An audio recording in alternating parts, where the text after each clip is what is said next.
हमारी संस्कृति, हमारे संस्कार सदा रहें हमारे साथ। सब्सक्राइब करें तिलक।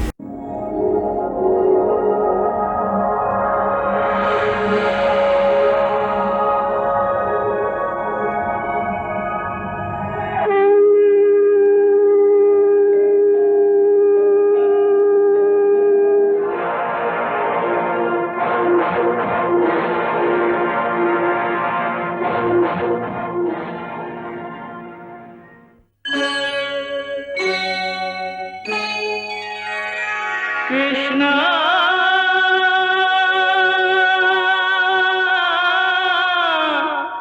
कृष्णा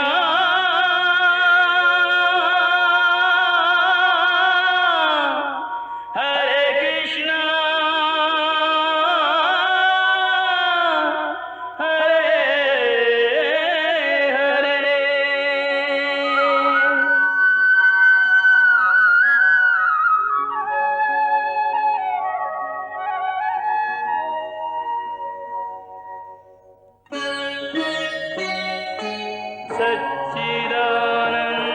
सच्चिदानन्दरूपाय विश्वोत्पत्त्यादिहेतवे तापत्रयविनाशाय श्रीकृष्णाय वयं नमः।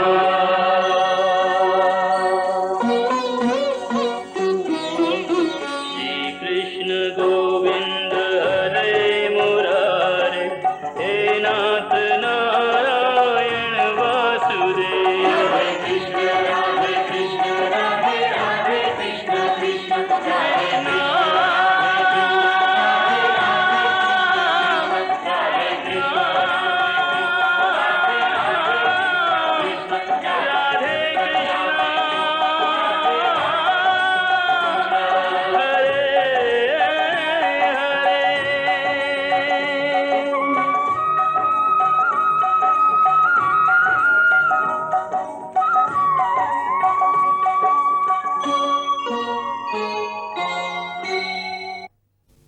जय श्री कृष्ण। महाभारत के युद्ध में कर्ण के आत्म बलिदान के साथ एक युग पुरुष का अंत हो गया है। उस महामानव को श्रद्धांजलि अर्पण करते हुए स्वयं भगवान श्री कृष्ण ने अर्जुन से कहा था, पार्थ, ऐसे लोग युगों युगों में कभी कभार ही पैदा होते हैं। पार्थ, यदि कभी तुम्हें कर्ण के जीवन के पूर्ण सत्य का पता चलेगा तो तुम स्वयं धरती पर सिर रखकर उसे प्रणाम करोगे। हमारा भी प्रणाम है उस महात्मा कर्ण को, जो एक ऐसा महान पात्र था जिसका रेखा चित्र बनाते हुए स्वयं महाभारत के रचयिता वेद व्यास जी ने उसके व्यक्तित्व के बारे में स्वयं कर्ण के मुंह से कहलवाया था, सूतो वा सूत पुत्रो वा यो वा को वा भवाम्यहम दैवा यत्तं कुले जन्म मदा यत्तं तु पौरुषम। अर्थात मैं सूत हूं या सूत पुत्र हूं, जो भी कहो मुझे स्वीकार है। किसको किस कुल में पैदा होना है यह भगवान के हाथ में है, विधि के हाथ में है, मानव के हाथ में नहीं है। परंतु पूर्ण पौरुष प्राप्त करना मनुष्य के अपने हाथ में है, और ये मेरे हाथ में था और मैंने अपने जीवन में पुरुषार्थ की चरम सीमा को छू लिया है। वास्तव में कर्ण के वध के साथ ही मित्रता, दानवीरता, शूरवीरता और दुर्भाग्य का एक महापर्व समाप्त हो गया है। महाभारत में कई महान पात्र ऐसे हैं जिनके चरित्र का मन पर बहुत गहरा प्रभाव पड़ता है, जैसे अपने पिता के लिए हस्तिनापुर के सिंहासन का त्याग करने वाले और आजीवन ब्रह्मचर्य व्रत को स्वीकार करने वाले पितामह भीष्म। फिर गरीबी से तंग आकर विद्या दान करने की बजाय विद्या का सौदा करने पर विवश हो गए हुए आचार्य द्रोण। दुर्योधन के प्रेम में अंधा हुआ अंधा धृतराष्ट्र।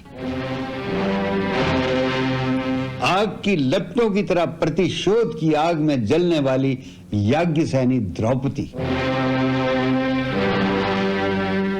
उन सब चरित्रों में से, उन सब पात्रों में से एक पात्र, उसका चरित्र, वो व्यक्ति हमारे दिल में सीधा उतर जाता है। और वो व्यक्ति रेखा है, वो महान पात्र है अंगराज कर्ण, सूत पुत्र कर्ण,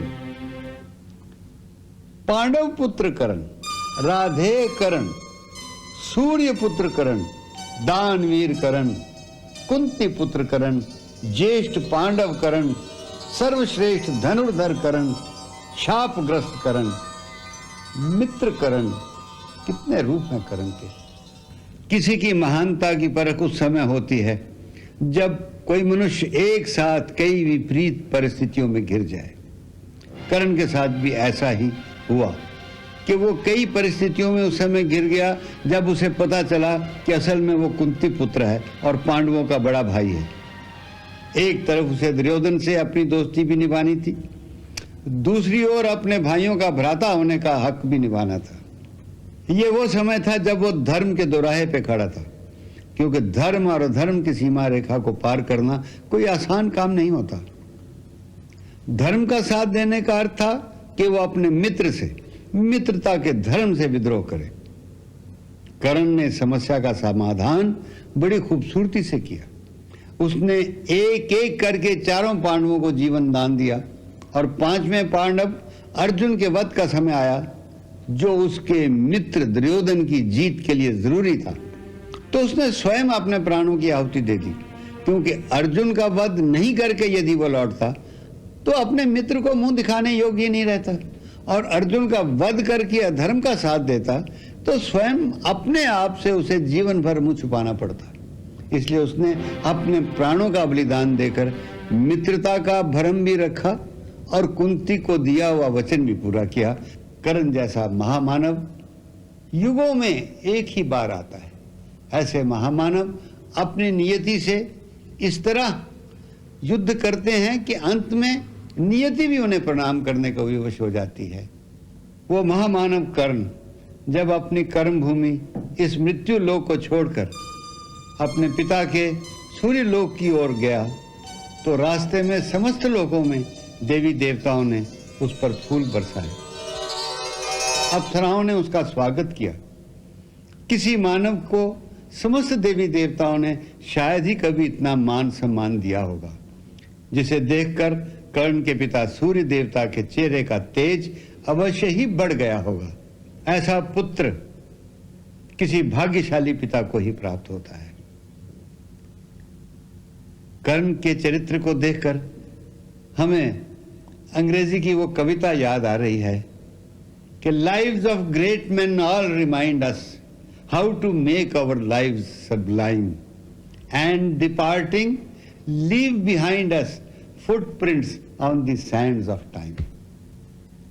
कर्ण की इस महान गाथा के बाद हमारी महाभारत की कथा आगे की ओर अग्रसर होती है, और अब वो समय आया है कि भीष्म पितामह ने आखिरी कोशिश की कि अब जब सब कुछ बर्बाद हो गया है, अब भी जो कुछ बच गया है उसके बचा लिया जाए। इसलिए उन्होंने दुर्योधन को बुलाकर समझौते के लिए कहने की कोशिश की। प्रणाम पितामह। प्रणाम पितामह। प्रणाम पितामह।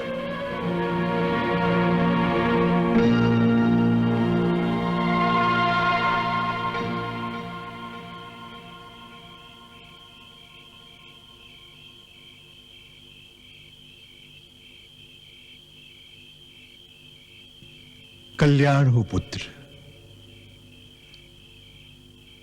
दुर्योधन, आज्ञा पितामह। मेरे पास आओ पुत्र। और पास।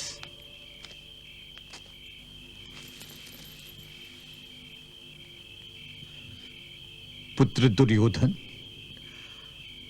आज मैं तुमसे जी भरकर बातें करना चाहता हूं।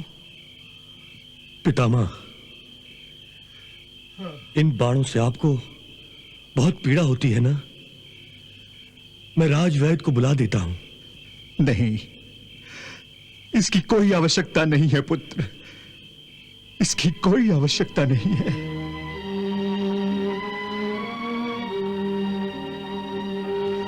दुर्योधन, तुमने सदा मेरे शरीर के घाव को देखा है। तुमने सदा ही मेरे घाव की चिंता की है, परंतु मेरे मन के घाव की तुमने कभी चिंता नहीं की। पांडवों में अभिमन्यु और घटोत्कच, और कौरवों में स्वयं तुम्हारे पुत्र, भाइयों और बहनों की मृत्यु ने मेरे सीने को छलनी कर डाला है, छलनी कर डाला है। पुत्र, दुर्योधन तुम मेरे अपने हो, युधिष्ठिर भी मेरा अपना है, सभी कौरव मेरे अपने पुत्र हैं और सभी पांडव मेरे अपने हैं। अरे मैं तुम सबका पितामह हूं, मैं तुम्हारे पिता का भी पिता हूं, इसीलिए मैं तुम सबका भला चाहता हूं। पितामह, आप जो चाहते हैं वो मैं जानता हूं, परंतु आप मुझसे ऐसी बात क्यों चाहते हैं जो मेरे लिए असंभव है? इसीलिए कि मैं तुम्हारा और समस्त कुरुकुल का भला चाहता हूं पुत्र, हस्तिनापुर का भला चाहता हूं। मैं तुम्हें हठ धर्मी छोड़ने को कह रहा हूं पुत्र। ये युद्ध रोक दो पुत्र, इसी में तुम सबकी भलाई है। तुम इस युद्ध को समाप्त करने की घोषणा कर दो। अर्थात मैं उन योद्धाओं का अपमान करूं जिन्होंने मेरे लिए युद्ध भूमि पर अपने प्राणों का बलिदान किया है? नहीं पितामह, ये नहीं हो सकता, कदापि नहीं हो सकता। मृत्यु तो एक दिन आनी है पितामह। पितामह, मैं अब ये युद्ध रोकने की घोषणा करता हूं तो मैं अपनी मृत्यु को कुछ दिनों के लिए अवश्य टाल दूंगा, परंतु आज नहीं तो कल मरकर जब परलोक में पहुंच जाऊंगा तो उन योद्धाओं को क्या मुंह दिखाऊंगा, उनसे क्या कहूंगा कि मैं कायर हूं, मैं मृत्यु से भयभीत होकर हथियार डाल दिए थे। पितामह, मैं भी अपने वीर योद्धाओं, अपने मित्रों, अपने भाइयों, अपने पुत्रों और अपने बहनों की तरह वीर गति प्राप्त करना चाहता हूं।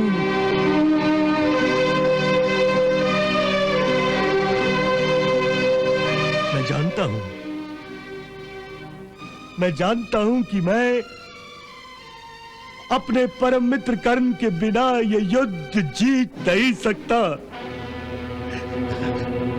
परंतु ये युद्ध अंत तक लड़ तो सकता हूं। जिन लोगों ने तुम्हारा साथ देते हुए मृत्यु को गले लगाया था, उन सबको अवश्य ही यह विश्वास था कि तुम युद्ध जीतोगे और तुम्हारे हित के लिए वो युद्ध करते हुए मारे गए थे।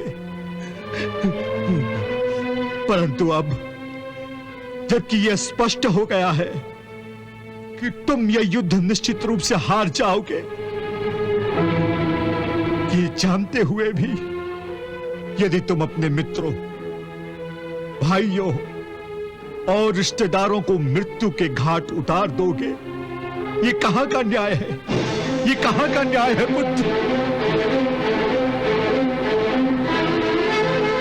पितामह, आपने ठीक ही कहा। मैं भूल गया था कि अब मैं एक हारा हुआ युद्ध लड़ने जा रहा हूं और मुझे कोई अधिकार नहीं कि मैं अपने योद्धाओं, अपने मित्रों और अपने रिश्तेदारों को भी अपने साथ उस मृत्यु की खाई में घसीट के ले जाऊं। कोई अधिकार नहीं।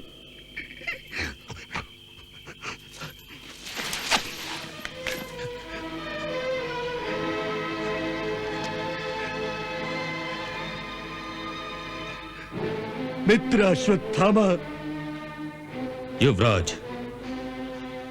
मामा श्री गांधार नरेश, हाँ भांजे। मैं आपको बताना चाहता हूं कि अब इस युद्ध में मेरी जीतने की कोई संभावना नहीं। मेरी हार निश्चित है।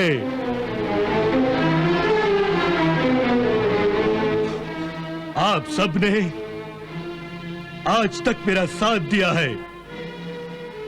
मैं चाहता था कि आपके सहयोग से मैं ये युद्ध जीत जाऊं और आप मेरे साथ विजय उत्सव बनाएं। परंतु मैं ये नहीं चाहता कि आप मेरे साथ पराजय की जंजीरों में बंधे। इसलिए मैं आप सबको इस युद्ध के बंधन से मुक्त करता हूं। जाइए, मैं अपने हर वचन, हर सौगंध से आपको मुक्त करता हूं। जाइए। नहीं युवराज, यह नहीं हो सकता। यह असंभव है। यही उचित है। नहीं भांजे, ये उचित नहीं है, बल्कि यह हमारा अपमान है कि हम अपने प्राणों के लिए युद्ध भूमि छोड़कर चले जाएं। नहीं, हम युद्ध लड़ेंगे, चाहे जीत हो या हार। हम अपनी अंतिम सांस तक युद्ध लड़ेंगे। भांजे, प्रेमी कभी अपनी प्रेमिका से दूर नहीं भागते। हम युद्ध प्रेमी हैं और युद्ध हमारी प्रेमिका है। हाँ मित्र अश्वत्थामा, तुम भी मेरी पराजय का साथ देकर पराजय को अपने गले लगाना चाहते हो। नहीं युवराज, मैं पराजय को गले लगाना नहीं चाहता। मैं ये युद्ध जीतना चाहता हूं। युवराज, आपने अंगराज कर्ण के भरोसे युद्ध आरंभ किया था क्योंकि अंगराज कर्ण आपका सबसे बड़ा मित्र था। परंतु मैं आपको आश्वासन देता हूं कि मैं पांडवों का सबसे बड़ा शत्रु हूं क्योंकि उन्होंने मेरे पिता की हत्या की है। हाँ, इसलिए मैं अब उनका सबसे बड़ा शत्रु हूं।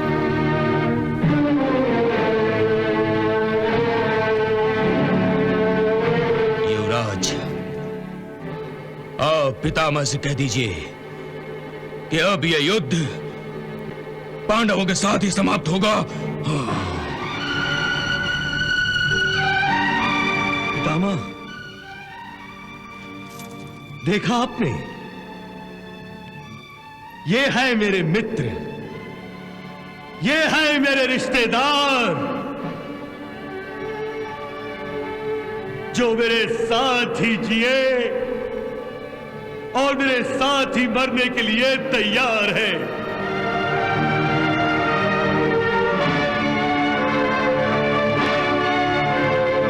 पितामह, अब आप मुझे आज्ञा दीजिए। मुझे मत रोकिए पितामह, अब मुझे मत रोकिए।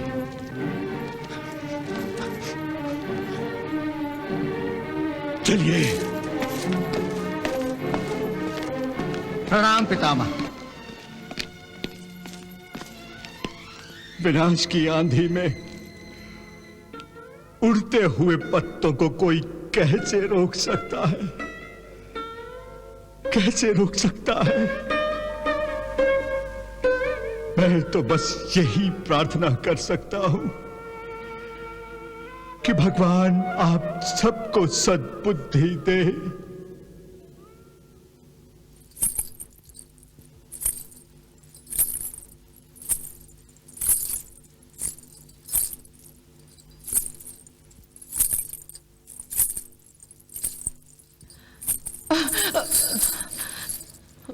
महाराज, महाराज। गांधारी, किस सोच में डूबे थे महाराज? भविष्य के अंधकार में डूबकर हम अपने लाडले पुत्र दुर्योधन के भविष्य को पढ़ने का प्रयास कर रहे थे। परंतु गांधारी, मैं तो अंधा हूं, फिर मैं दुर्योधन के भविष्य को कैसे देख सकता हूं? महाराज, भविष्य और प्रारब्ध की लेखनी तल की नहीं, केवल मन की आंखों से पढ़ी जाती है। तुम ठीक कह रही हो गांधारी। आज मुझे इस कटु सत्य का एहसास हो गया कि मैं तन से ही नहीं, मन की आंखों से भी अंधा हूं। मैं पूर्ण अंधा हूं गांधारी, पूर्ण अंधा, पूर्ण अंधा। यदि ऐसा न होता तो मैं दुर्योधन के भविष्य को अवश्य पढ़ लेता और उसे इस महाभयंकर युद्ध के लिए कभी अनुमति न देता। गांधारी, इस युद्ध में कर्ण की मृत्यु ने दुर्योधन की ही नहीं बल्कि समस्त कौरवों की कमर तोड़ कर रख दी है। अब दुर्योधन को इस युद्ध को जीतने की तनिक भी आशा नहीं रही।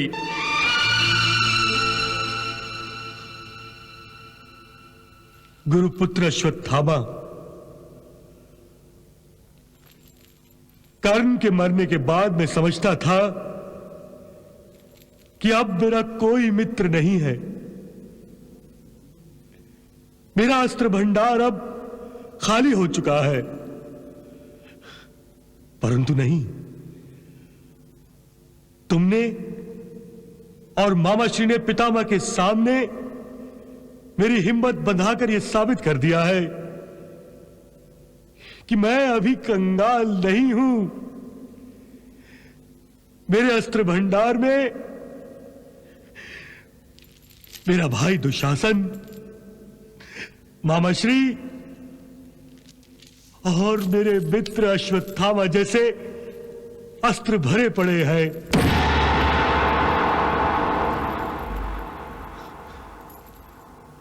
अश्वत्थामा, आज तुमने निराशा के अंधेरे में अपनी हिम्मत और साहस से मेरे मन में जो उजाले की ज्योत जगाई है, उसके लिए मैं तुम्हारा आभार मानता हूं अश्वत्थामा।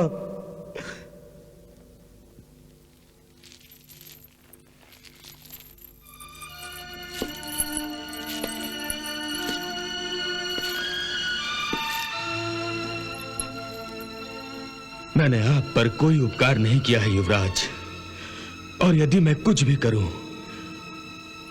आपके लिए अपने जीवन का त्याग भी कर दूं, तो भी कोई उपकार नहीं होगा युवराज। हाँ युवराज। अश्वत्थामा, जो स्वयं आपके वंश के उपकारों के बोझ तले दबा हो, वो भला आप पर क्या उपकार करेगा युवराज? क्या उपकार करेगा? परंतु मेरे वंश ने तो तुम्हारे ऊपर कोई उपकार नहीं किया है अश्वत्थामा। उपकार करने वाला उपकार करके भूल जाए तो यह उसकी महानता है,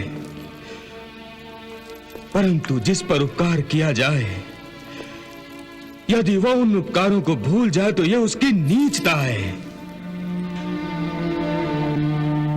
परंतु मैं आपके उन उपकारों को भूलकर नीच कैसे बन सकता हूं युवराज, कैसे बन सकता हूं?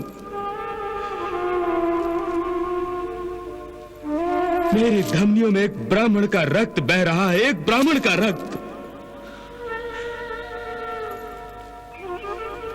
मेरे पिता, आपके वंश के उपकारों का ऋण अपने सर से उतारते उतारते अपना सर शरीर से उतार दिया युवराज, शरीर से उतार दिया।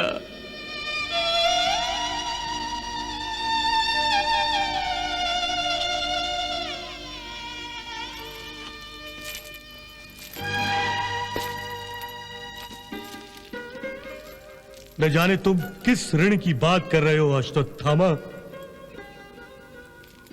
भूल जाओ उस ऋण को। कैसे भूल सकता हूं मैं?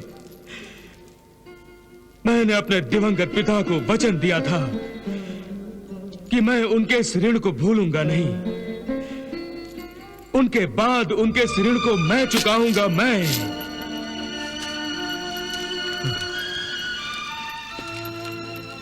उन्होंने ही तो बताया था मुझे कि हमारा परिवार दरिद्रता का मारा हुआ था। इसी कारण मेरे पिता मुझे बचपन में दूध तक नहीं पिला सकते थे।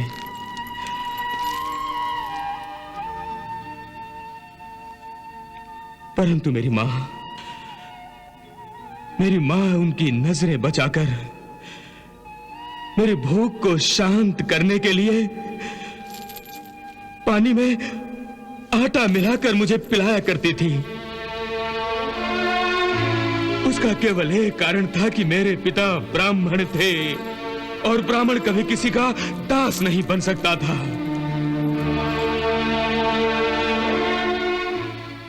परंतु जब मेरे पिता को इस सच्चाई का पता चला तो उन्होंने इस ब्राह्मणों की परंपरा को ही त्याग दिया और आपके वंश की सेवा में लग गए और कौरवों के वंश की सेवा को ही अपना धर्म बना लिया। युवराज, एक दरिद्र ब्राह्मण की जब किसी ने मदद नहीं की थी तब आपके परिवार ने की थी। इसलिए पिताश्री के बाद मेरे जीवन में तुम्हारा स्थान ही महत्वपूर्ण है। इसलिए तुम्हारा यह अश्वत्थामा केवल तुम्हारे लिए ही तो जी रहा है।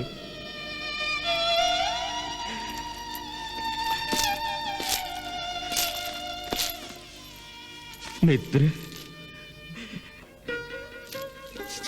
हो सकता है तुम्हारी परछाई तुम्हारा साथ छोड़कर चली जाए, परंतु तुम्हारा ये मित्र तुम्हारा साथ छोड़कर कभी नहीं जाएगा, कभी नहीं।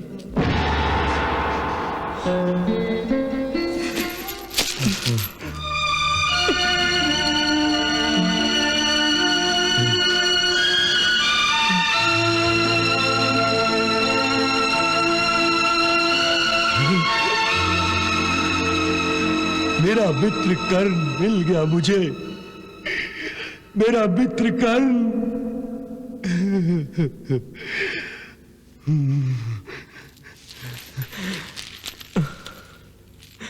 मेरे मित्र, मेरे अश्वत्थामा।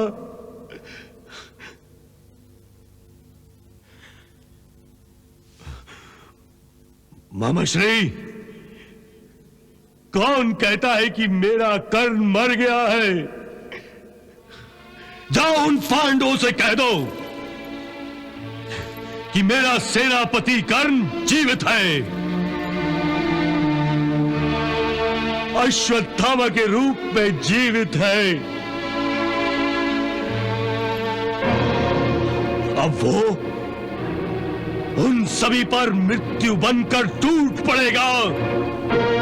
जाओ उनसे कह दो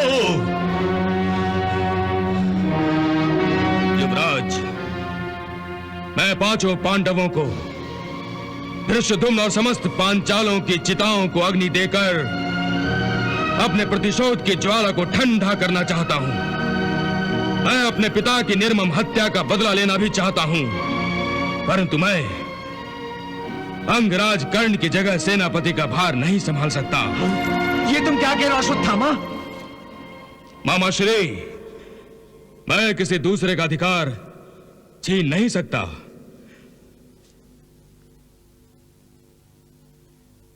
मित्र, तुम मदराज शल्य को भूल रहे हो मित्र। महाबलवान, परम प्रतापी, अस्त्र शस्त्र संपन्न योद्धा है मदराज शल्य। पांडवों के मामा होने के बाद भी मदराज शल्य अपने भांजों के विरुद्ध हमारे पक्ष से युद्ध कर रहे हैं। साक्षात अपने मामा के विरुद्ध युद्ध करना पांडवों के पक्ष में आसान नहीं होगा। भ्राताश्री, मेरे विचार से हम मद्रराज शल्य के नेतृत्व में पांडवों पर विजय प्राप्त कर सकेंगे। हाँ भांजी, गुरुपुत्र अश्वत्थामा ठीक ही कह रहा है। ठीक है, दुशासन, मद्रराज शल्य को सेनापति बनाने का तुरंत आयोजन करो।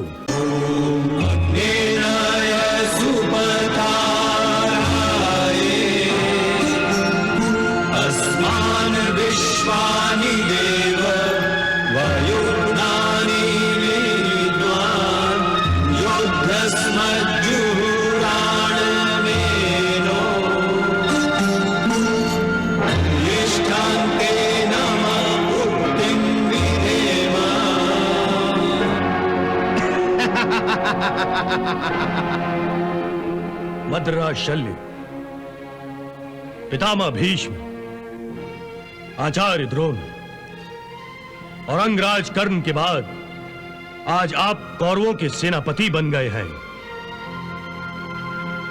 इन तीनों की तरह आप भी एक महान योद्धा हैं और हमारा विश्वास है कि आप पांडवों के सामने हमारा सिर झुकने नहीं देंगे।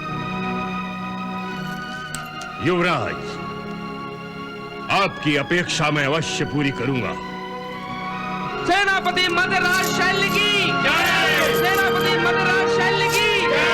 सेनापति मदराज शल्य की जय! हमारे मामा श्री को सेनापति बनाया है। कर्ण की समस्या का समाधान करने के बाद फिर एक नई समस्या। हाँ भीमसेन, यह महायुद्ध हर दिन हर पल हमारी नई नई परीक्षा लेता आ रहा है।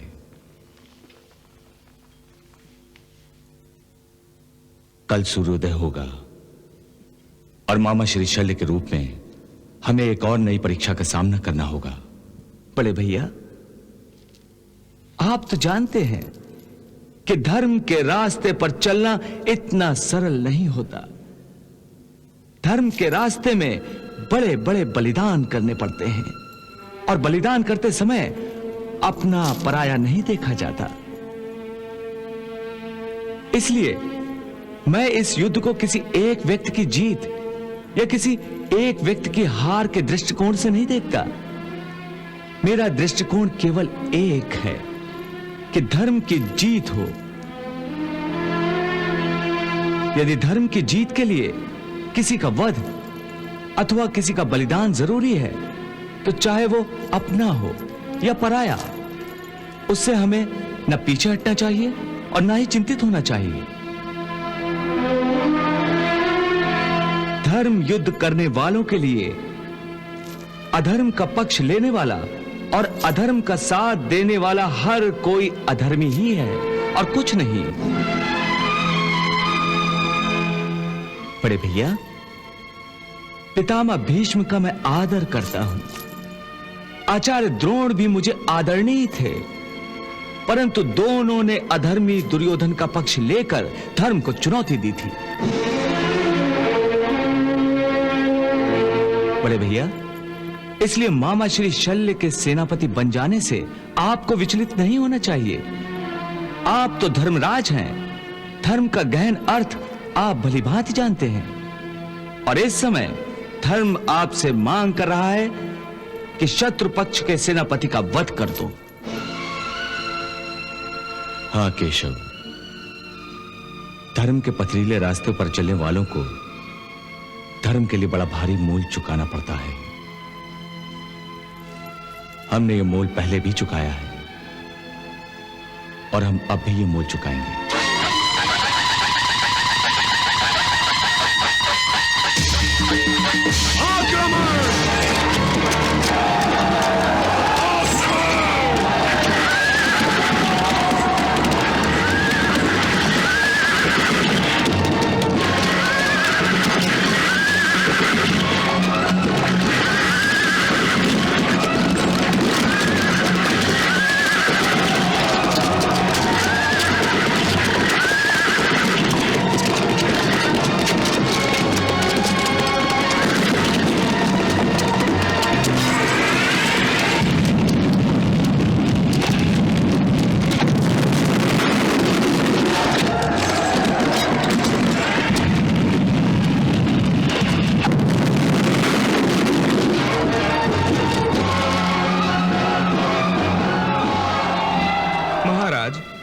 मद्रराज शल्य ने पांडव सेना में हाहाकार मचा दिया है। बुझने से पहले दिया भड़कता अवश्य है और इस समय कौरव सेनापति का भी वही हाल है। महाराज, मुझे अब आशा नहीं, केवल प्रतीक्षा है कि ये युद्ध अब कब समाप्त होगा, कब समाप्त होगा।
कौरवों को उनकी ओर बढ़ती हुई पराजय की आहट सुनाई देने लगी है।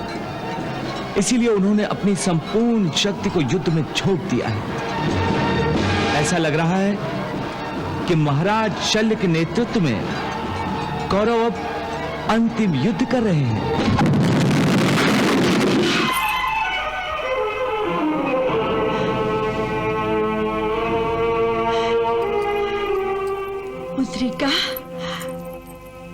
मुद्रिका, ऐसा लग रहा है कि युद्ध अब निर्णायक हो रहा है। हाँ महारानी, हाँ मुद्रिका, युद्ध अब अंतिम मोड़ पर पहुंच गया है और मेरी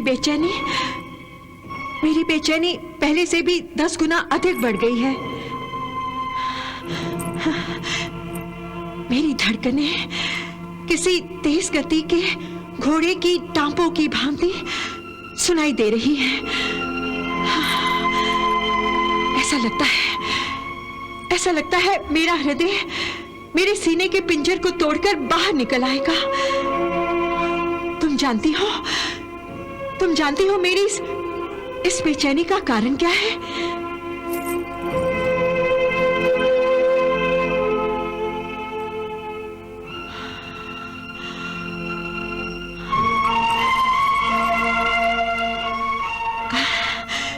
मेरी इस बेचैनी का कारण यह है कि ये युद्ध अति शीघ्र समाप्त क्यों नहीं होता?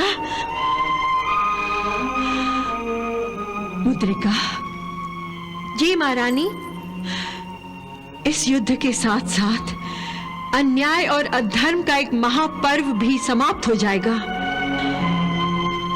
और इस युद्ध के बाद कोई भी नारी का निर्लज अपमान करने का दुस्साहस कभी नहीं करेगा, कभी नहीं।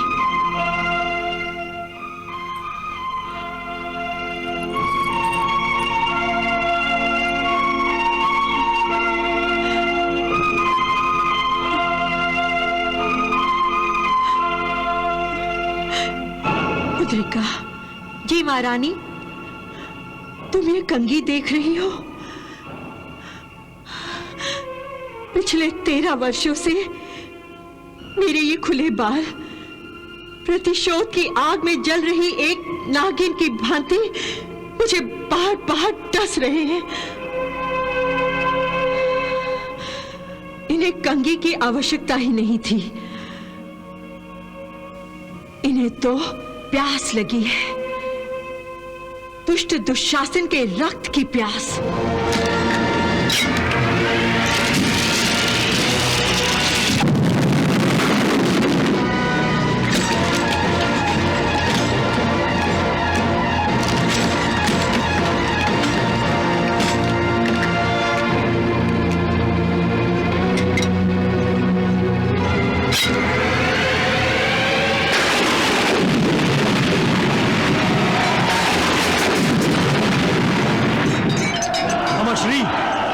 दुशासन अपने आवेश में आकर पांडवों की सेना को ध्वस्त करते हुए आगे आगे बढ़ रहा है। कहीं पांडव सेना उसे छल से घेर न ले। भांजे, तुम चिंता मत करो, मैं भी दुशासन की सहायता करता हूं। चलो सारथी।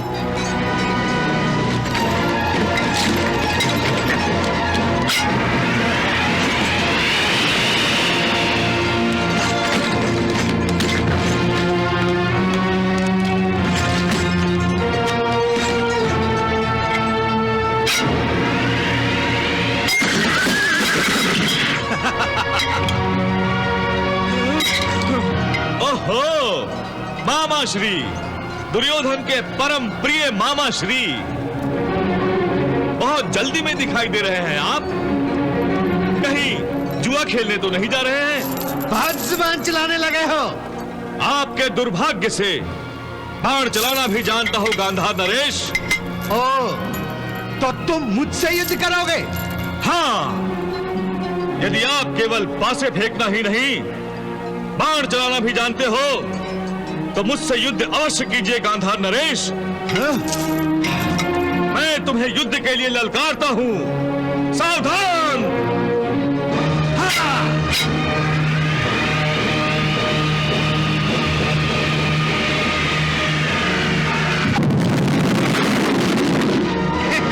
देखा सब बोले।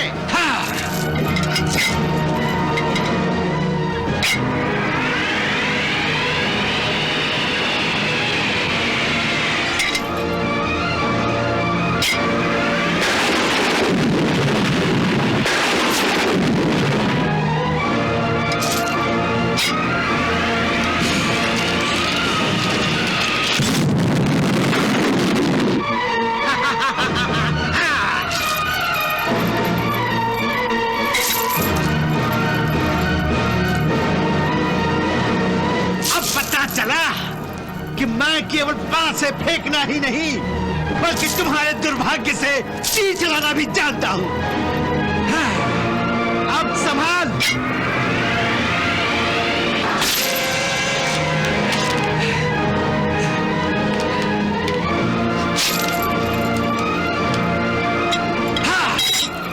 गांधार नरेश,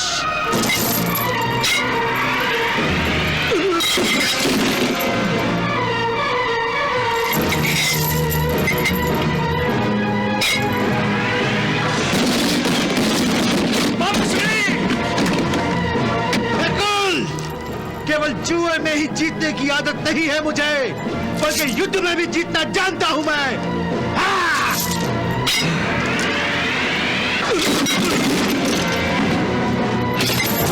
ये द्यूत सभा नहीं है गांधार नरेश, रणभूमि है, रणभूमि।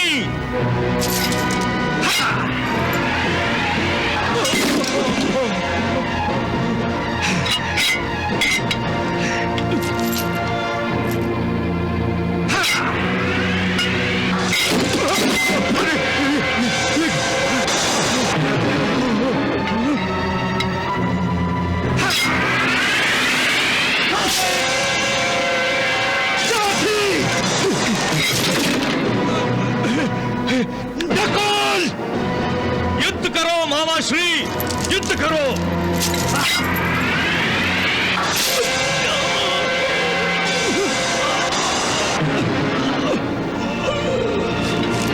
छोटे भाई तो पुत्र समान होते हैं और पुत्र पिता की संपत्ति कहलाते हैं। ठीक है, मैं अपने अनुज नकुल को दांव पर लगाता हूं।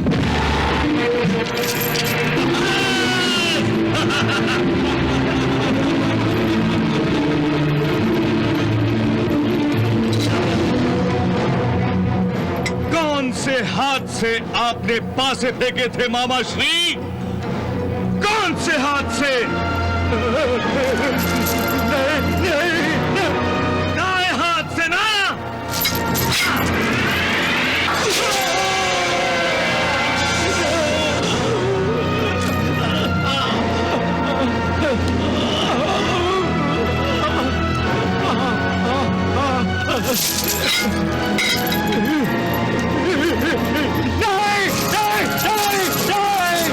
गांधार नरेश, किस हाथ से आप दुर्योधन की पीठ थपथपाया करते थे? बाएं हाथ से ना?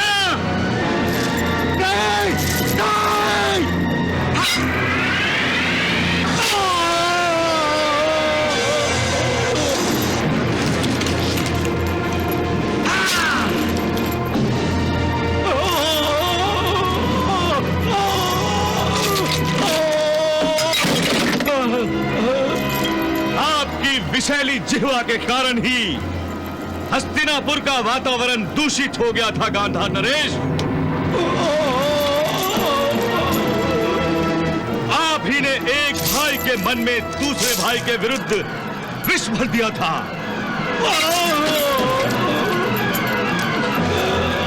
आप ही के कारण ये महासंग्राम हुआ है, आप ही के कारण ये महायुद्ध हुआ है। फिर भी आप सोचते हैं कि आपको जीने का अधिकार है? नहीं मामाश्री, नहीं, आपको जीवित रहने का कोई अधिकार नहीं है।